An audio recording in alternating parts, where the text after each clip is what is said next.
So I realised through all of this that we're looking for a new kind of leadership that I called human-centred leadership. This leadership that puts people first.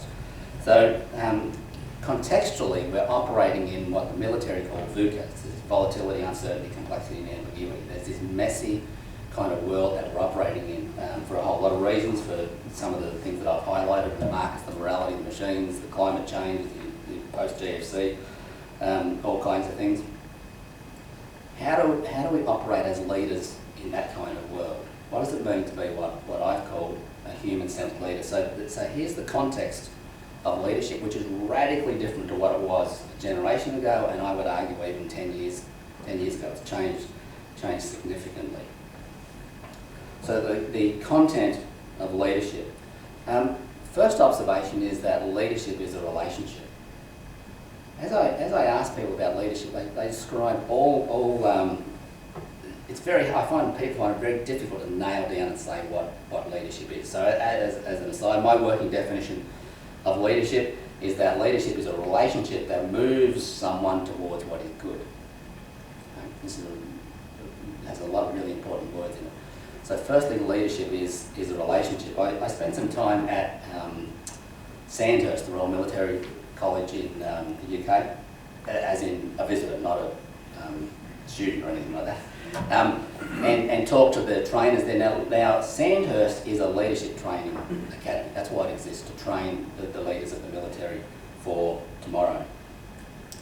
And I spoke to one of the previous commandants, and he said that when people arrive at Sandhurst, one of the first things that he'll do, he'll take them all into the bar that night and get the new cadets together, and he'll say, okay, so there's really only one thing that really matters to me here, and that's the values of service and honour and integrity and trust and those sort of things, and us supporting one another.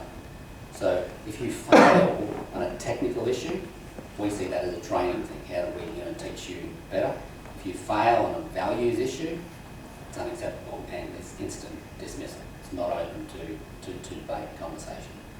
So the starting point for leadership, Sandhurst believes, and I believe too, the starting point for leadership is where you stand and where you stand in relationship to someone else.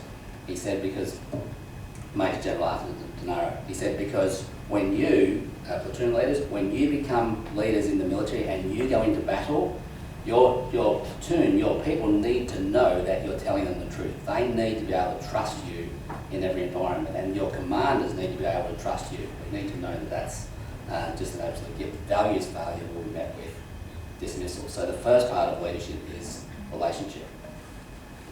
The second part of leadership is this idea of good. And so leadership for me is not just about motivating people, because then we fall into the trap of saying, what about some of the classic bad leaders of history? And we say, are they not a leader? Well, in my definition, they're not. They're just sort of manipulative dictators and running horrible societies. And so you've got to lead towards good. Paul Polman is the global CEO of Unilever. And when Paul Polman became CEO in 2009, he said to the board, so if you appoint me as CEO, there's a couple of things that are going to drive my agenda. One of them is doing the right thing by the environment, and one of them is about doing the right thing by the people that we touch. And so if you don't support that, because I'm going to be very public about that, if you don't support that, don't appoint me as CEO. And the board said, no, it's cool, we'll back you. And he came in 2009 and he set two really big aspirational goals. The first one was to double the size of the business in 5 years, and the second one was to halve the use of the world's resources, halve Unilever's use of the world's resources in 5 years. And he said to the truth people, I don't necessarily know how to do this, but I believe that we can do this together. Engagement scores, for those of you who understand the way engagement scores work, and engagement went from about 63 to 75% in a quarter, which is just a massive, massive increase in engagement.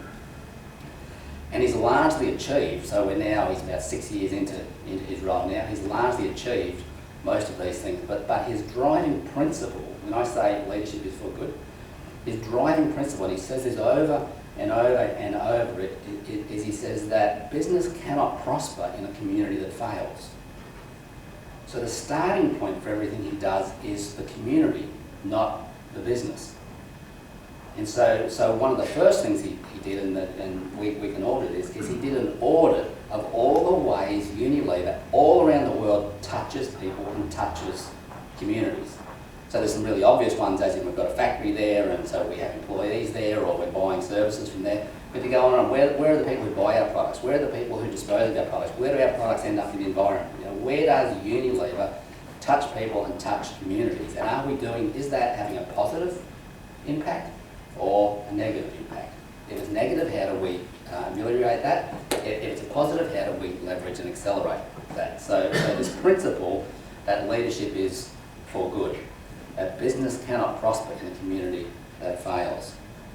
So the first principle of leadership is this idea that leadership is a relationship. It's between one or more people. The second principle of leadership is that it is for good. It is to do good in the world, not to do bad. The third thing that human-centered leadership does is it creates an environment in which people can flourish.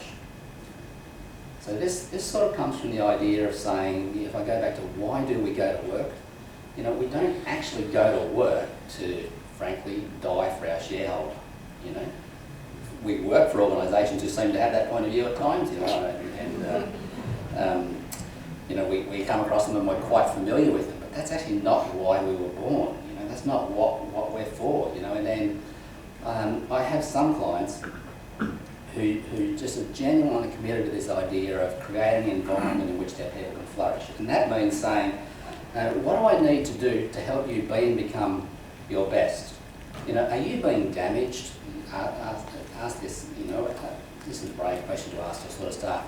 You know, are you growing, developing, becoming all you can be in this work environment, or are we doing things that are undermining you, that are damaging you in some sort of way? Do you come home at the end of the day exhausted, horrified, scared, threatened, whatever it might be, or do you get up in the morning and think, I just can't wait to get to work? How good is this to work for, you know, whoever it is, because they give me every opportunity to grow and develop. Now I can see some of the smiles around here. You're either going, yeah, that's my world, or you're going, no, that's not my world at all. No, I have a suspicion which one it is.